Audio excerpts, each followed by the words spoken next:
শীতের সকালে এরকম অবস্থা হয়, একদম ল্যাপের থেকে বের হতে ইচ্ছে করে না। মন চায় যে ল্যাপের মধ্যে ঢুকে থাকি, তবুও উঠতে হয়, কি করব?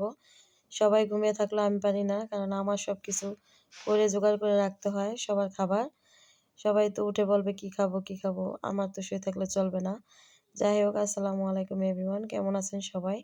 আশা করি ভালোই আছেন। আমিও আলহামদুলিল্লাহ ভালো আছি। সকাল থেকে শুরু করে দিলাম ভিডিওটা। আর দেখেন সকালে নাস্তা তৈরি করতে চলে এসেছি। এই যে রুটি বানাচ্ছি ফুলকো, ফুলকো। তা আবার মাটির চুলায়। সবকিছু ওই যে সব রুটি একসাথে বেলে রেখে তারপর চলে এলাম চুলার পাড়ে। আর এখন সব ভাজা শুরু করে দিলাম। কারণ একা মানুষ তো সব একচোটে বেলেই নিয়ে আসছি। তারপর দেখেন ভাজা হয়ে গেছে ফুলকো, ফুলকো। আর এই যে খাচ্ছি। গরুর গোশতের ঝোল ছিল আগে রান্না করা, সেটা দিয়ে আমি খাচ্ছি। অনেক মজা। তারপর চলে গেলাম বাবুকে আবার খাওয়াতে। তার জন্য আবার নুডলস রান্না করে রাখছিলাম। সেগুলো আবার আ চলে গেলাম নিয়ে ওকে খাওয়াতে। কারণ ওরে খাওয়ানো শেষ হলে আমার মনে হয় সব কাজ শেষ। সে কারণে ওরে আগে খাওয়াতে হয়। সে কারণে চলে গেলাম। আবার চলে গেলাম রান্না করতে দুপুরে। কাজ আর কাজ, মানে কি বলবো?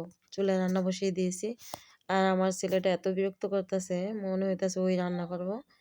রান্না বসিয়ে তারপরে যে ভাতটা হয়ে গেলে তারপরে যে ডাল রান্না বসিয়ে দিব এখন। আর দেখেন আমার ছেলে কাজ করতেছে। তারপর চলে গেলাম আমার বিড়ালের আবার আ গোসল করাবো, সেটা পানিটা গরম করতে। কারণ আমার বিড়াল চুলার মধ্যে চলে গেছে।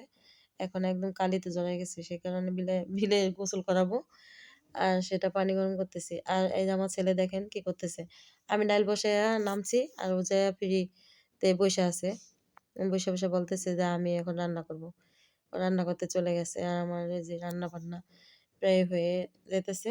রান্না-বান্না হয়ে গেলে তারপর ভাবছি একটু চকে যাবো। এই দেখেন চকে আমরা চলে আসছি সব খাবার-দাবার শেষ করে।